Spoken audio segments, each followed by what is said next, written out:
What is up, guys? Zach Ginn here, and in today's video, I want to give you exactly everything you need to know on how to master acquisitions in your wholesaling real estate business and really give you a complete breakthrough of the entire process so you know exactly how to talk to your motivated sellers, how to go from start to finish on the entire wholesaling real estate process, and most importantly, how you can start closing your deals, closing your motivated sellers for the best success possible. I'm excited. I'm jacked up today because I know I'm going to help as many people as possible today learn exactly how to close deals in wholesaling real estate and most importantly live their dream life through the power of wholesaling real estate. But before I get into it, do me a favor, make sure y'all hit that like button, smash that subscribe button, comment below your questions, and I'm here to help you become the best wholesaler possible today when it comes to mastering the art of acquisitions. Now, most gurus, most schmurus will charge probably $2-3 grand for the information I'm gonna give today. Now, a lot of this information I do have are in these little courses, and everyone really copies from each other to a point, but really everybody knows what works in acquisitions and what doesn't. And the top people that have courses on it, guess what? I figured the same thing out when I'm able to close 7 figures every single year in wholesaling real estate assignment fees, and I can give it to you absolutely for free. So that's what we're doing today. That's why I'm excited. I'm excited to share with you how to do it and really give you $3,000 really today for free of wholesaling real estate content information. We're excited. We're going to learn acquisitions 101 today as a beginner, how to go from beginner to expert really. And really the big secret of getting really good in acquisition, really good in wholesaling real estate when it comes to closing sellers, acquisitions wise, really comes down to one thing. And this is really having that experience in that practice. And how do you get that experience in practice? Well, if you know what to do, then it's going to be a lot easier to get that experience in and just helps the learning curve, right? You don't have to be an expert in acquisitions to get your first, second, third, fourth, fifth deal, but it does help knowing what to do. And eventually when you get your fifth or sixth deal, it gets a little better and it gets a little easier closing sellers. So that's what we're going to do today. That's what I'm excited for. And that's what I'm ready to share with you. So let's get into it and let's really share exactly everything you need to know about why you should get into acquisitions and learn acquisitions. Now, the number one thing you need to understand about acquisition, and this is a huge one, but acquisitions will make you better at everything. Okay? And I want everybody watching this to understand this. Acquisitions will make you better at everything. Okay. Acquisition translates to everything. And what do I mean by that? If you get really good at acquisition and you really learn how to do it, and this is why you should get an acquisition, why you should learn how to close sellers and why you should learn this. Let me just give you a little, hype you up a little about why you should do it, right? Number one, if you get better at acquisitions, you get better at talking to sellers, you get better at just talking to human beings in general, and you get a lot better at those things. And when you get better with your acquisitions, closing with sellers, it translates to your marketing like crazy. So you think about your cold calling, right? You think about you going out here doing your text blast and you're qualifying sellers, setting up appointments, all these things. You're going to get so much better at just having conversations and really explaining the process, explaining why you're looking to buy properties, simplifying everything. And when you have your cold calls, you're going to sound a lot more confident. Really getting good at acquisitions will bring you so much great confidence that really your marketing, your cold calling, it's going to translate so well. And I've always found when my acquisitions skills went up, my cold calling skills also went up, just like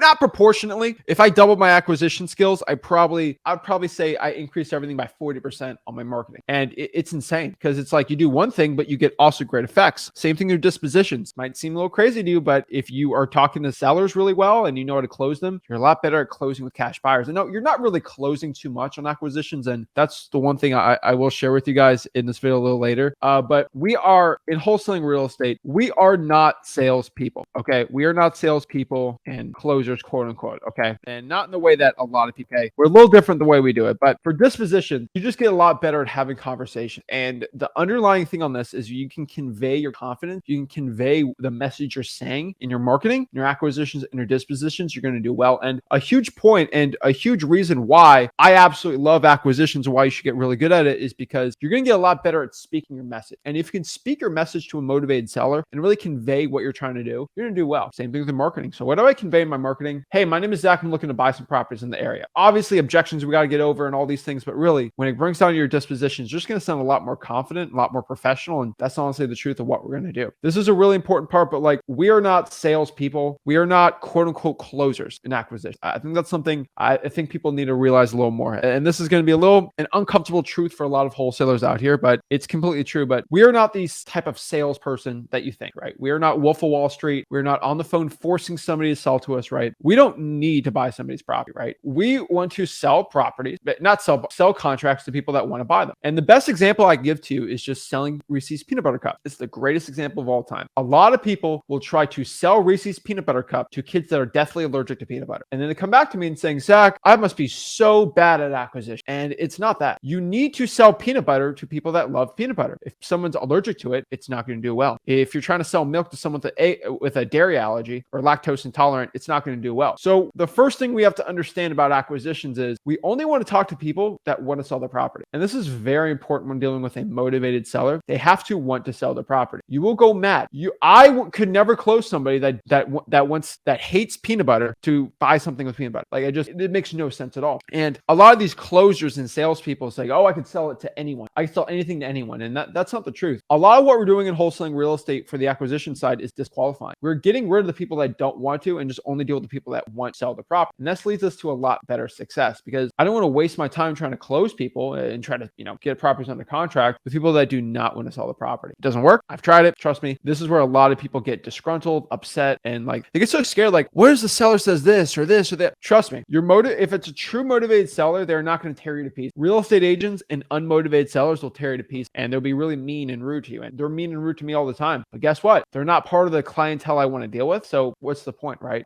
This is just a very important part. And I think a lot of people have to understand that, but you got to deal with the right person. Acquisitions feed your family. And at the end of the day here, I want everybody to understand that really acquisitions will feed your family. And that is the point here I'm trying to convey to you today. Why do you want to get really good at acquisitions? Because getting really good at acquisitions is the easiest, surefirest way outside of marketing to double your income. Now, if I'm making $100,000 a year and I'm doing regular marketing, I'm calling that 15, 20 hours a week of marketing for wholesaling real estate. What is easier for me to do? Get better at acquisitions, which might take me 5 hours a week for a month, and then I don't really have to go that hard on it, or cold calling an extra 20 hours a week for the rest of my life. Which one's better? Because I know for a fact that's probably an extra 1,000 hours going out here with 52 times 20. That's about 1,000 hours of extra marketing to double my leads. Or all I got to do is do 25 hours. Literally, I'm going to get about $1,000 hours of marketing of result with only 25 hours of work, which is just really upping my acquisition skills. Maybe 100. Okay. You're getting a 10x advantage over doing extra marketing when it comes to with your acquisition. And so it's going to feed your family. You're going to be able to double your assignment fees. You're actually going to connect with your sellers more, and eventually you're just going to make more money. That is the point, guys. So that's why we get into acquisitions. That's why we like it, because it feeds our family, it makes us money, and it gets us rich. That's the point, guys. And it'll translate to anything in life. Promise you that. So let's break down the 3 things of wholesaling real estate that you have to understand, okay? Because I think a lot of people get this really weird, okay? So one thing I've always seen in wholesaling is people try to mix everything together.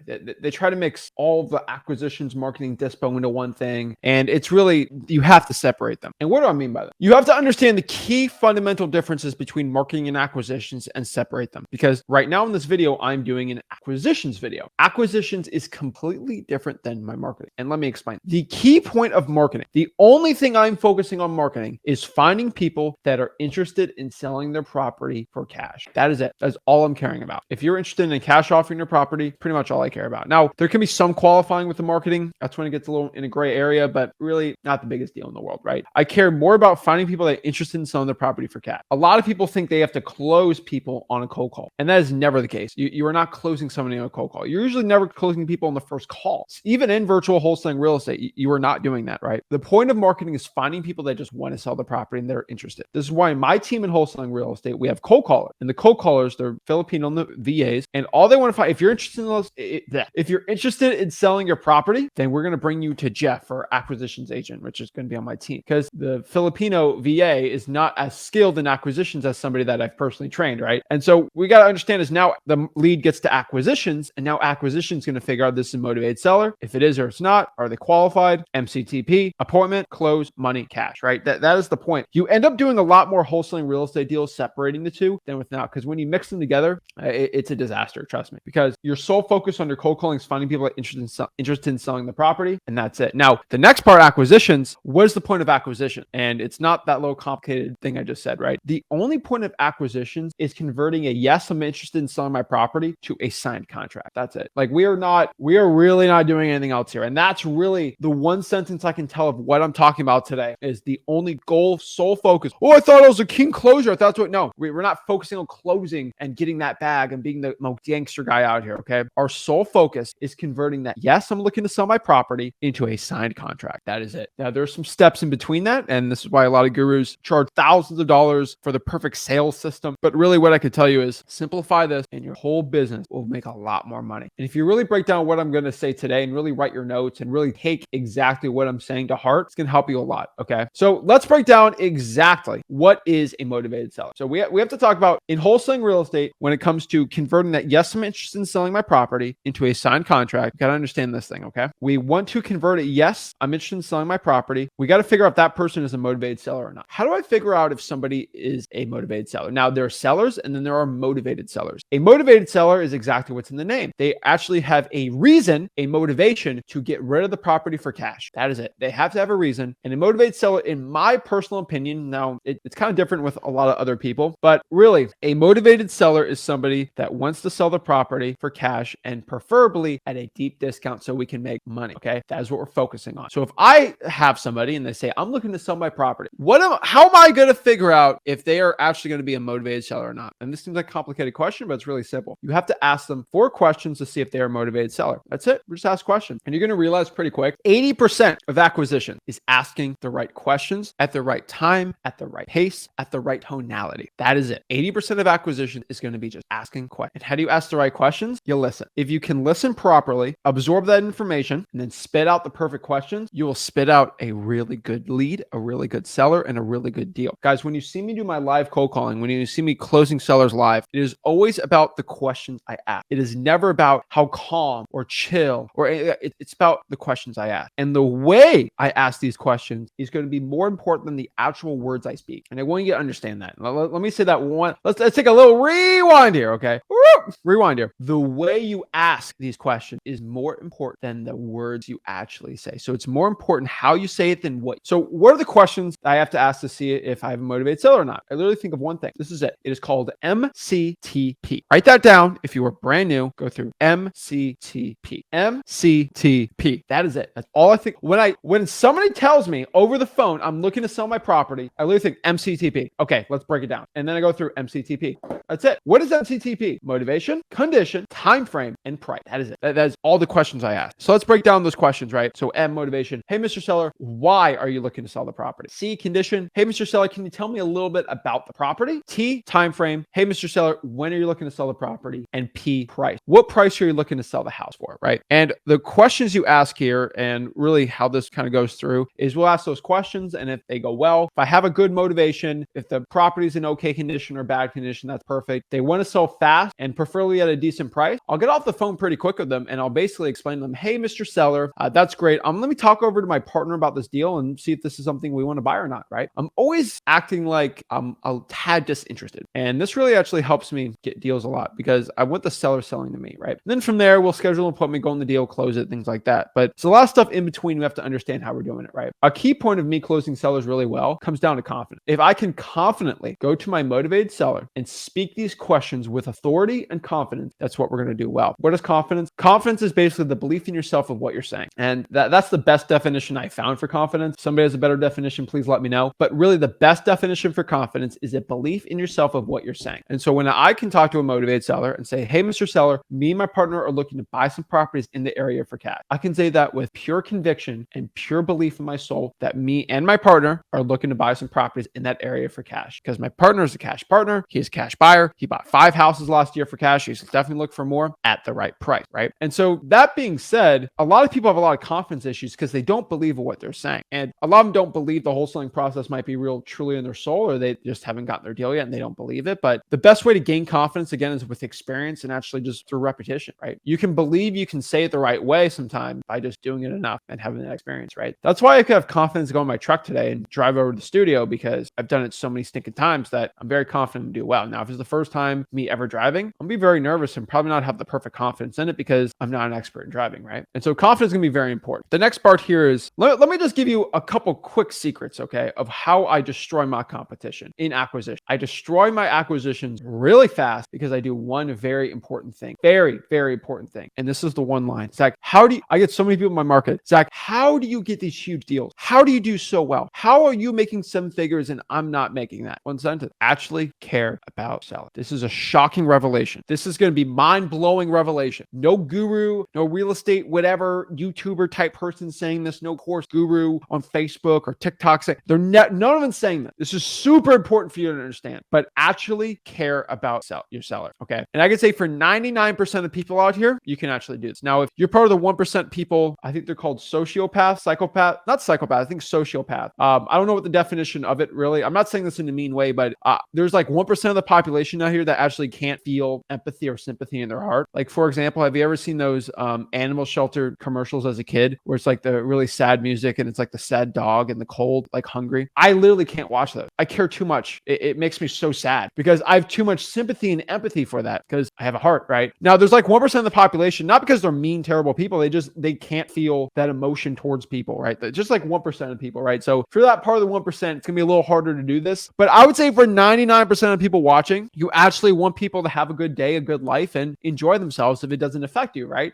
I would say for 99% of people, that's it. Yeah, the arms of the angels. Don't even get me started with the arms of the angels commercial. But like most of you guys have hearts and you actually care about people, right? Like I think that's most people watching this, right? Like, so you can relate to this. But if your seller is going through a bad situation, actually care about them. Ask them how they're doing. Let them speak about what they're going through. And you might not 100% understand it, but like as long as you can talk and make sure that they understand that you understand what they're going through or have a cognitive understanding of it, you're gonna do a lot better, right? And that seller's gonna actually be like, okay, this actually person really cares about me. What I could tell you is most of your competition, most of my competition, they care more about the house than they care about the seller. I care less about the house because the only person the only person that has control of getting the best price on the deal under contract is the seller, not the house. The house ain't signing a contract for a lowball offer, but the seller is. So I'm going to focus on the seller. Remember, guys, karma is real in acquisition. If you legitimately ask your questions in a way that has ulterior motive, you're not going to have confidence. And what did I say confidence was in the beginning? Confidence is a belief in your soul of what you're saying. So if someone says something terrible happened to them and you say, oh my gosh, I'm so sorry to hear that. That's terrible. Now, if when I say that and I hear something bad happen, I look at someone's eyes when they say that, I generally in my heart feel bad for them and I want to help them out in their situation. Now, somebody that doesn't really care too much, they're going to say, oh, I'm so sorry. That's terrible to hear. Like, it's the little tonalities that like it's karma. And I hate to say it every which way, but if you legitimately don't care, it's going to come out with the way you talk and your tonality. And it's just the honest truth. So like I said before, guys, 80% of your acquisitions, and I want you guys to understand this, is about listening. And I'm going to say this one more time because I've said this so many times, but 80% of your acquisitions is going to be listening. Rick has said this a million times, and I'll say this a million more times. But God gave you 2 ears and 1 mouth. So that said, we should focus a lot more on the hearing than we do on the speaking. And I think that's for most people in general, but a lot of the acquisitions is just about speaking. And this is when the tide turns on a lot of people. A lot of people think in wholesaling real estate, 100% for acquisitions, that being this extrovert, extra person that loves going out here and speaking and talking forever and the gift of gab, they're the best people for acquisition. And that is never the case. I can tell you, my best acquisitions people are always introverts. Oh, wait, now I have some good extroverts, but the best acquisitions people all time are introverted people. Why is this? Because they don't speak much, but when they speak, it's the right question. A lot of more introverted people are more analytical on situations and they can analyze it and really figure out pretty quick of the right questions to ask. And this is really breaking down on the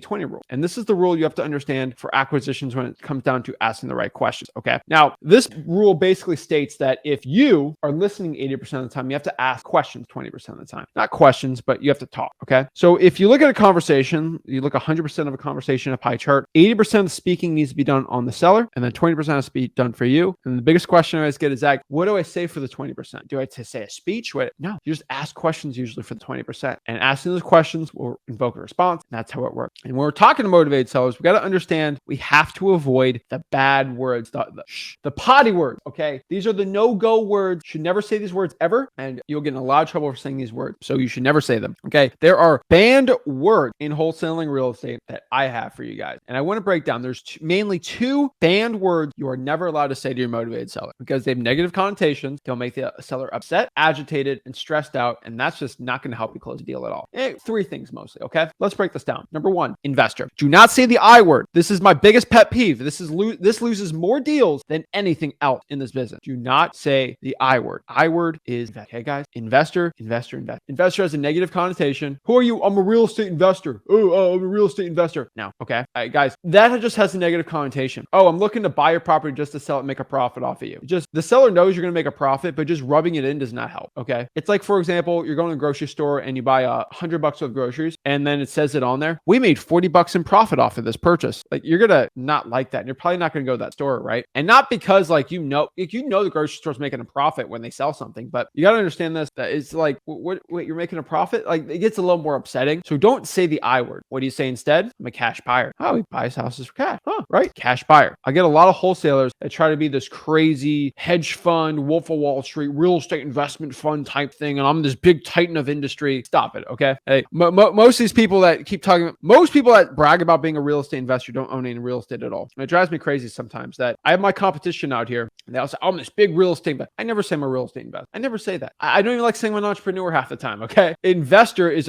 just a bad term. Don't use it at all. Use cash buyer instead. Remember, guys, you want to be relatable. You want to be relatable to your motivated sellers. And how do you become relatable to your motivated sellers? You relate to them. Are you a real estate investor, Mr. Seller? Then why am I going to relay that to you? Okay. You want to be a relatable person. Now, I'll explain the last part, how to get relatable to your sellers, but contract. Okay. I want you guys to understand this, but a lot of your sellers do not like the C word, and the C word is contract. Okay. Now, the contract, that is a word that'll stress a lot of sellers out because it seems final, stressful, getting it done. A lot of people have PTSD from buying cars and they make you sign this crazy contract and it's so stressful and annoying. I'm like, it's really stressful. Do not use the word contract with your seller. Instead, I want you to use the word agreement. Okay. This is a very important one. Say the word agreement. Okay. Can you just sign an agreement for us to go forward with this property versus can you sign the contract right now? It's a little stressful, right? And you got to remember here that a lot of people have a lot of stress from it. So for example, Rick does this a lot and this was huge for me, closing sellers, but even words in contract stress people out. So what do I mean by that? Hey, Mr. Seller, can you sign right here? Or can you put your signature right here? That stresses sellers out. Trust me, there's people that you lose a lot of deals saying that. Instead, don't use the word signature. This is the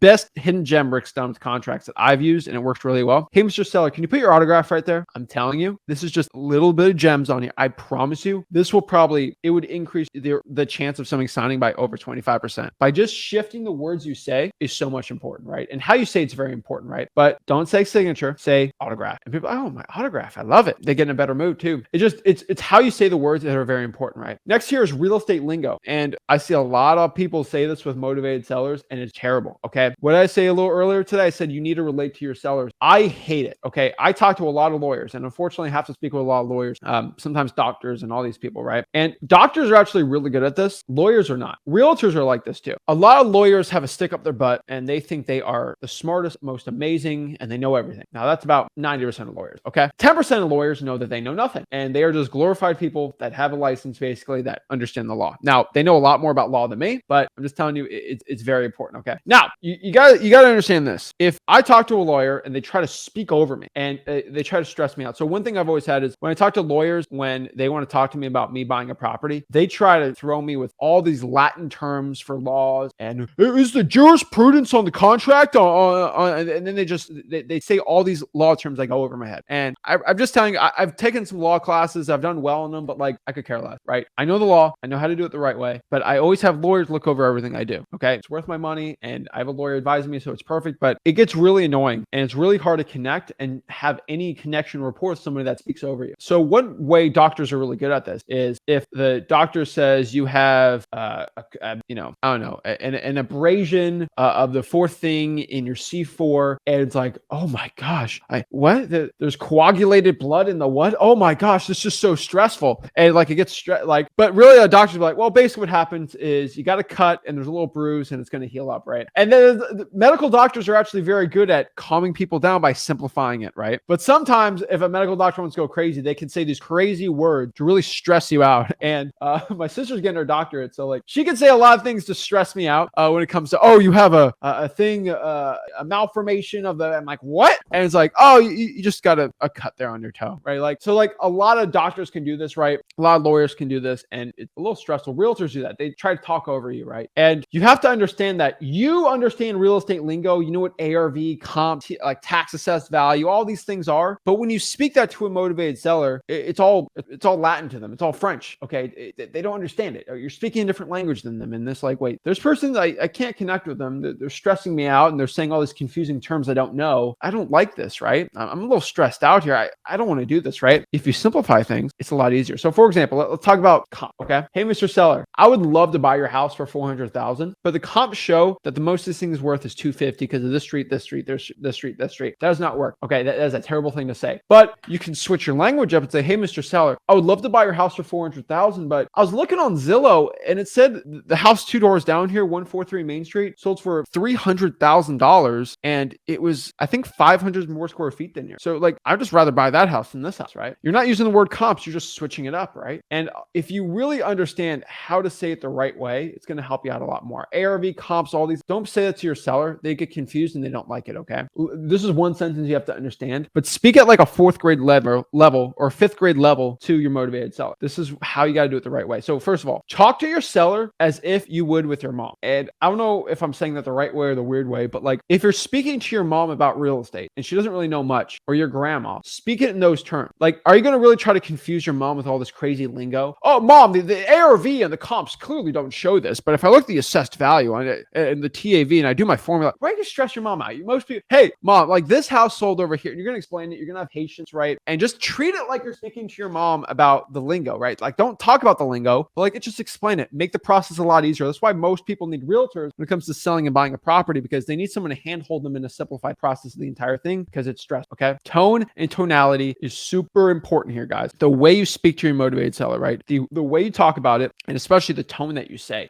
The vocal pitch sometimes is very important, right? And sometimes about the spacing of things too. And this is going to be really good for closing the sale. And this is what we're going to get into right now. But I want you guys to understand when it comes to tone and tonality, you got to match your seller's energy. Now, human beings are very complex, crazy, unique people, right? And a lot of people are put into different categories. Some are introverts, some are extroverts, some are really excited, talkable people. Some people are very quiet, down to earth people. Some people just, they don't like talking too much, and they're all over the board. But what you got to understand is I want you guys to practice, okay? Watch TV shows, watch YouTube videos, speak to people off the street, okay? But just match their energy. And what do I mean by matching their energy? For example here, if I'm talking to a motivated seller and they're speaking at the same rate I am, it's good to go. You got to understand that people like people that are like them. And it's kind of weird to say that, but a lot of people think the best of themselves. And what I mean by this is psychologically, with your human nature, if your name is Jeff, the most beautiful word in the English language is Jeff. For Zach, the most beautiful word in my language books, probably Zach. Not because I feel like I'm an ego narcissist type person, but because you're psychologically approved. If someone says your name, you're like, right? Like that subconsciously gets you. And so if you say someone's name a lot of times, you're like, I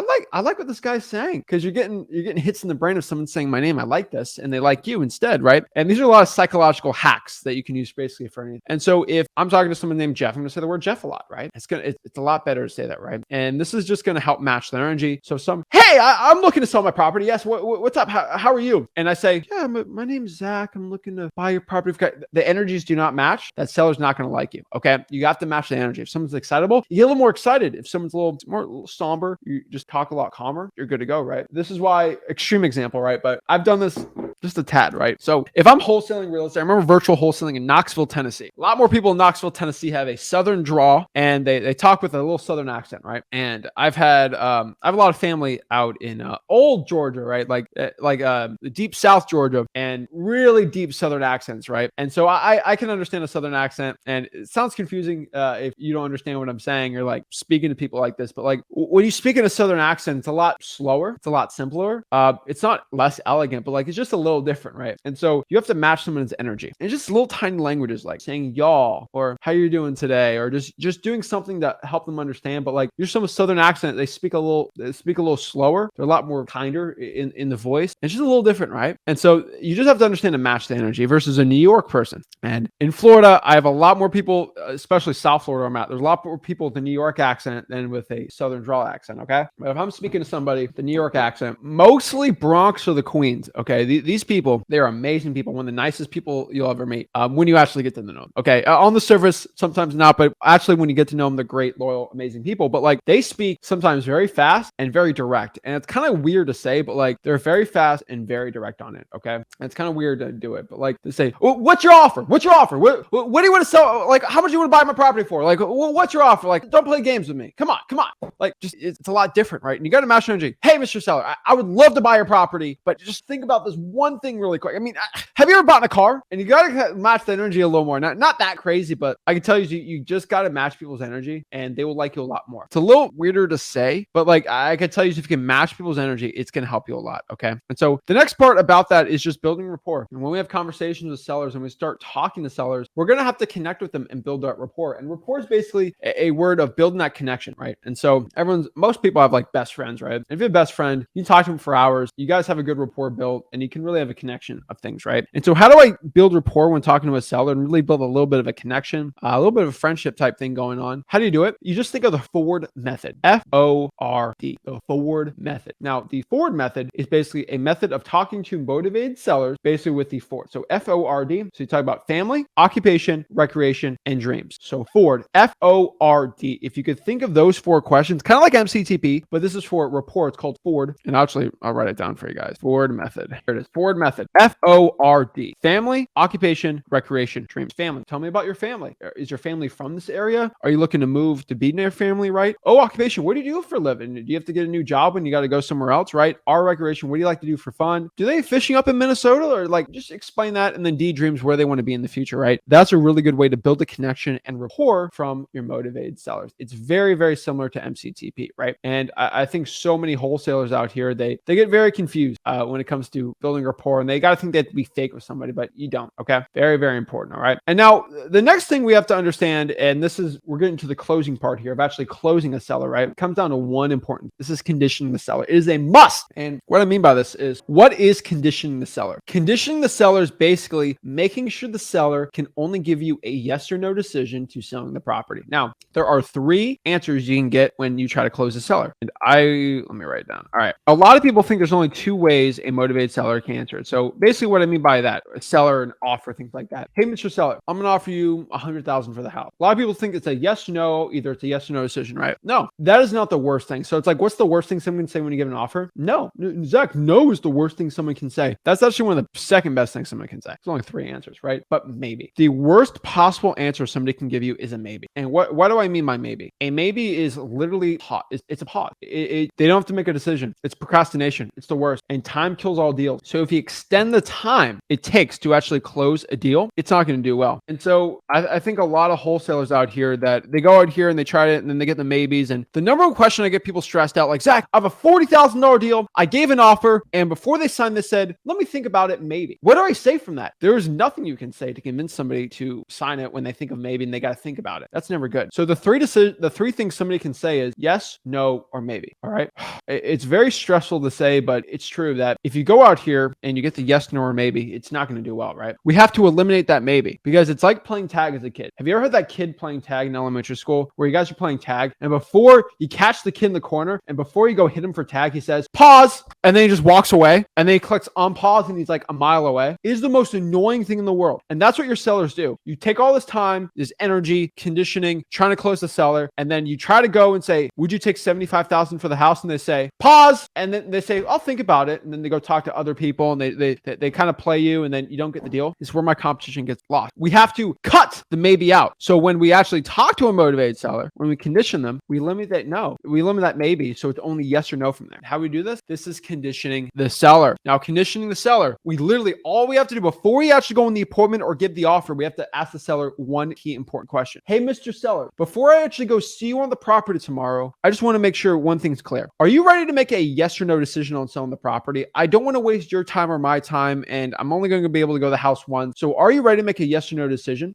Yeah, I can make a yes or no decision on selling the property. Perfect. That's good to go. And really, it's one simple sentence. That's all you do. Sometimes you have to go in person or do over the phone before you get the offer. But I can tell you guys, if they say, no, I'm not ready to make a decision right now, they're not a motivated seller. Follow up and wait till they're ready to make a yes or no decision. Every big deal I've ever done, conditioning the seller is a must. No one ever speaks about this in acquisitions. Nobody. And you got to understand that I've had a lot of situations where I'm at the appointment and I give the offer and they say, Zach, I got to think about this right now. It's like a $70,000 deal. Most of the times you just lose out on that $70,000 deal. But guess what I say? Hey, Mr. Seller, remember in the beginning when you said you agreed to make a yes or no decision? I know I'm a man of my word. And I know you're a man of your word. I was just seeing, like, I thought you agreed on that. Are you a man of your word here? Yeah, I'm a man of my word. You know what? Yes, I did tell you I was ready to make a yes or no decision. You ask that question, they subconsciously say yes, but they also remember it. So when they go back, boom, deal closed, right? And I want you guys to understand that too. Big deals like this come from conditioning the seller, but also from knowing about the seller versus knowing about the property. I remember one very, very big deal I did, one of the biggest deals I've ever done. And the seller actually had 2 appointments backed up. It was one seller, I think at 1:00, and I was supposed to go there at 2. And obviously it was 2 wholesalers. The one wholesaler came 30 minutes late, so our times overlapped. And I saw the guy there, and he was part of a wholesaling franchise. I call him the Neanderthal. Okay, that's all the way I could say that the right way, and not saying it in a mean way, but that's kind of their mascot. Nothing bad about them, but he went up there and he talked to the seller a little bit, and then he went in his car and he brought a ruler out and he brought a notepad. And what he did for the entire appointment, because I was there waiting, he took the appointment, he measured everything out, he did his calculations of the repairs, and he made everything perfectly about the property and did a full analysis of it. While that Neanderthal was doing that, I was right next to the seller just talking. We didn't talk about the property. Just talked about the weather, the day, and how they're doing. And I think that person wanted to move to Tampa. So we talked about Tampa for like 45 minutes. Okay. And my sister was actually going to USF at the time. So, hey, my sister goes to USF. You're going to Tampa? That's cool. Tell me about Tampa. Like I've heard some great things. I've been there a couple times. We just talk. Okay. Just talk. And that seller knew that I cared a lot more about them, that the other person just only caring about the property. And guess who got the deal locked up? Me, right? I was ready to go. I was serious. And it's a big lesson to learn that you have to care about the seller, not the property, because the only person that has control about getting the deal locked up the lowest is the seller. And the property, it doesn't matter how nice you can always get the price down. You cannot change the property, but you can change the price. And to a point, you have to be a little disinterested when you're talking to the motivated seller. It's like, we have a lot of properties we can look at because you want them to kind of be a little more motivated to get rid of the property. And so this brings us back to the last part. And this is the closing part, right? Let's break over some closing lines. But when we speak to the motivated seller, we have to be disinterested. Okay. We have to be disinterested to a point, not too disinterested, but just a little bit, right? And the big part we have to understand is we usually never like saying the price first. Unless you're doing a low ball or a crazy low ball off the bat, we don't usually ever want to say the price first. And the reasoning is because sometimes the seller could have a lower price than you could ever imagine, right? And that being said, if the seller has a lower price than you could ever imagine, should probably go with that. For example, there's some deals out here that I thought, okay, I'm going to offer 100,000, make 40K. And that's probably the lowest I'm able to get it for, right? And I go out and I say, Mr. Seller, I think of a low ball, and I say 100 and they take it, right? And I know their lowest they would take is actually 80. And if I asked them what price they're looking to sell it, they might have said 90. I would have made an extra $10,000 just because I didn't say the price first. So I'm in the school of thought of making sure that they say the price first versus us. Now I can do a crazy low ball, and the low ball really comes down to one thing, and this is what we call go for no, actually going for the no, and actually having the motivated seller say to me, no, I will not take that offer because it's so dang low. Maybe from there, they say the price, you counter with a low ball, usually with these 3 methods, and you should do fine, right? What are these 3 methods, right? These big 3 closing methods are good cop, bad cop method, which is personally my favorite one. The good cop, bad cop method is basically going to a seller and you're blaming the bad cop, which is basically your partner who conveniently is not on the appointment with you right now. You're going to blame them for all your troubles in life and all the issues you have. And it's always a funny one, but it's actually really cool how it works. And what do I mean by this, right? So this is a strategy that detectives use all the time. Good cop, bad cop, or the one cop's really nice, the one cop's really mean, and we blame all the meanness on the bad cop, but really the good cop's controlling everything for the whole thing. But like, I kind of learned how to do that the right way. And the reason is they've been using that for hundreds of years in police stations and detectives because it worked. It's psychologically proven to work. And what that means is we're going to use that for wholesaling to get our deals done. So if I talk to a motivated seller and I say, hey, Mr. Seller, I was talking to my partner, Jeff, and he said he wanted to buy this property for like $80,000. And now guess what? This is why I love this method so much, because you offered $80,000, but you also didn't offer it. You just mentioned casually that your partner said he wanted to buy it for around $80,000. Guess what that means? Oh, I'd never take $80,000.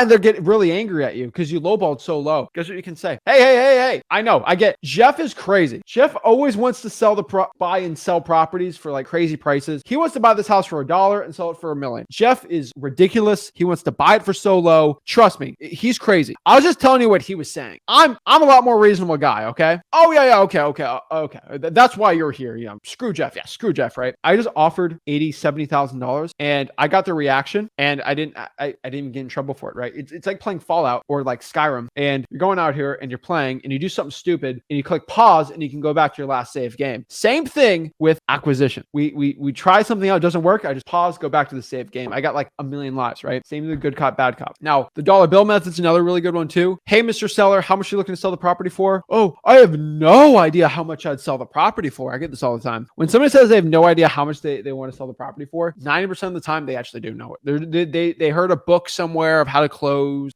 When selling a property, you should never, ever give the price. Okay, well, you just heard me say it too, right? So like the information's out there. So how do we get around this? I use the dollar bill method. And really the dollar bill method is basically joking with your seller on getting the price out. So how this example goes is like, hey, Mr. Seller, how much are you looking to sell the price for? If I'm able to close cash conveniently, really easy. And they say, oh, Zach, I have no idea how much I want to sell the property for. And I can tell in their voice fake because confidence goes both ways. They can tell you're confident. They can tell you're not confident. And so I can tell pretty quick. I can read people really easy that, oh yeah, you're not looking to sell the property. Like, you know exactly how much it is. Say, okay, Mr. Seller, if you have no idea how much you want to sell the property for, I mean, like, would you sell the property to me for $1? And I say that with a laugh, a little chuckle, and then I go into it because obviously I'm not going to buy the property for $1. That is literally a joke. It might be $100,000 house. Okay. If I buy it for $1, that's going to be a good deal, obviously, right? And no one in the right mind is going to sell their house for $1. That's why I'm making a joke of it. And the seller says, I would not sell the property for you for $1. I'm like, oh, guess what that happened? That now establishes you have a price in your mind because it's not $1 anymore. So it's theoretically a number above $1. And you explain that to them. I mean, so you're not taking it for $1. I'd never take it for $1. Okay, well, that means you do have a price in mind. No, I don't have a price in mind. Well, Mr. Seller, would you take $1? No. Would you take $2? No. $3? No. $4? No. Like, we can go this all day. Like, we take $5 for it? No, $40,000. Like, that's what I want to sell it for. I'm like, oh, okay. And you kind of frustrate them from there, but like, you just keep going $1 up from $1 until you hit the number, right? And the seller's going to get really frustrated with you. Sometimes they say, oh yeah, give me a serious offer. Seriously, $1. Like, do you have a counter to that? If you don't have a counter, I will write out the paperwork right now to buy this thing for $1. And they're like, no, it's got to be this price. And they actually give you the real price. I'm telling you, it works really well. Very similar to the volley technique. Rick likes the volley technique. I'm not the biggest fan of it, but he's a big fan of it. And really, the volley technique is just like playing volleyball, right? So you're just playing volleyball, over the net. And hey, so how much are you looking to sell the property for? Oh, I have no idea. Well, Mr. Jelly, if you did know, what would it be? And then you kind of volley. Statistically, if you volley 3 times, they'll give you the price. Same thing with the dollar bill method. If say $1, $2, $3, $4, $5, usually at the 5th one, they'll actually go out here and say, oh, this price, right? And so you say, I have no idea. Well, I mean, if you did know, what would it be? Well, in the perfect world, Mr. Seller, what price would work for you? If I was able to close, Mr. Seller, like, you do have a price. I'm like, what would it be? 3 times, it usually works really well. And whatever price they give, oh, I got to sell it for $60,000. You're going to give what we call the scrunchy face method. And where's the scrunchy face? Okay, so let's do a theoretical negotiation. Okay, so let's do this. Mr. Seller, I was talking to my partner, Jeff, and he was looking at the property before I came. I showed him the Zillow and everything like that. And he wanted to buy it for around $70,000. I could never do $70,000. Oh, okay. What price works for you, Mr. Seller? I mean, I know my MAO on this deal, just FYI, is 100. So they say 90,000. So I'm like, I know I'm going to make 10K on this. So I say this. 90,000? Jeff is going to absolutely kill me if I get this thing under contract for 90. He would be so upset at me. I mean, I'm at 70. You're at 90. I mean, can we just meet in the middle, like 80? Like, does that sound normal? Like, sound okay to you? And the reason why I like meeting in the middle, and you always hear the Chris Voss, never split the difference. Well, Chris Voss was a FBI negotiator. And remember, he's dealing with life or death situations. If Chris Voss loses the negotiation, somebody dies. If I lose the negotiation, I just get a higher price. So we got to understand we're not in life or death situations here, okay? You can't split the difference between the whole hostage dying and them getting their money, okay? This is completely different negotiations, okay? And remember, we're negotiating with motivated sellers, not with irrational, crazy criminals, okay? So you got to understand when you split the difference, yes, theoretically, there's something that they want and something we want, and then we meet in the middle, and that's neutral where I'm not good with it and they're not good with it, right? But you got to remember, if they're at this price that not really works, but I'm at this extreme, let's do this. So if they're at this decently okay price, not retail, but like a little below it and I'm at this price where I make money and I meet in the middle, we both lose, right? But if they're at this same price and I'm at this super low ball price and they have to meet me all the way down to my level, basically halfway, split the difference, you're going to net more money. And so split the difference when you lowball super low actually nets you a lot of money because you're lowballing at a price you know is going to be a guaranteed no. For example, if we say that, hey, where do you want to go for dinner? And they say, oh, I want to go to the Capitol Grill, or I want to go to the Nobu Steakhouse, this really fancy steakhouse, and like this really expensive $1,000 Gordon Ramsay steak thing. You say, oh, I want to go to McDonald's. You just countered at such a low quality restaurant for a nice dinner that when you meet in the middle, it's like a burger joint, okay? Because you're lowball. Because if I countered at like, a steakhouse, then you're at a higher price thing, right? But you gotta understand that too. And so if I'm negotiating a car and the car's worth 50,000 Kelly Blue Book, and they say they want to sell for 50, and I counter at 1,000, we meet in the middle, that's $26,000. I win by splitting the difference. A lot of people want to logically feel like they did something to win on the negotiation, even if they're not going to make a lot of money on it. They just want to feel like they tried their best. So logically, meet in the middle works a lot too. Bring out the pain points on top of that. So, Mr. Seller, why don't we meet in the middle? You know what? Or, Mr. Seller, I know you want to sell this property so you can go to Michigan with your family. And I know this is such a stressful situation. And I know these sellers are really driving you crazy. If I was able to give you $75,000 and you don't have to deal with this, you're in Michigan in next month with the cash in your hands, can we make that work? Bring up the pain point with the negotiation. It works really well, right? And that's how I close my deals, right? It's not that complicated. It works really well. And that's what I love. And the last part is if your competition, just a bonus factor I like to say, but if your competition is ever mentioned with a motivated seller, kill them with kindness, okay? You will never, and I want everybody to understand this, you will never ever get ahead by bad mouthing your competition to a seller. Saying something bad in front of your seller makes you look like a worse person. Oh, I was talking to Jeff buys houses and he offered me more. Yeah, Jeff seems like a great guy. I don't know Jeff, but he seems like a great guy. I mean, you should probably go with Jeff. Just do me a favor before you go see Jeff. This is what my team does. Can you look up Jeff on the public records and see how many properties last month he bought? So I know for a fact, Zach Ginn bought 6 houses in the zip code last month. And they look us up, boom, Jeff's done. But I say it with kindly, right? And go Jeff, but just make sure you do this one thing before you meet Jeff. Say this in a nice way. Kill your sellers with kindness. This is super important. This is super just amazing for your success. And I can tell you guys straight up, this is what it takes to become success. So guys, that is my Mastering Acquisitions 101 basically breakdown today. So that's actually how I break down and really close my motivated sellers. I know I kind of went a little more of a rant there, but really this is really what you got to know. And within an hour, I kind of jam-packed everything you need to know on how to close sellers from start to finish. Most people won't talk about this. Most people won't go into full breakdown, but that's the honest truth. So guys, if you got any questions, let me know. But that is my acquisitions breakdown. I literally gave you a $2,000 little mini course just crammed down into this hour. So yeah, that's it. Let me know if you have any questions.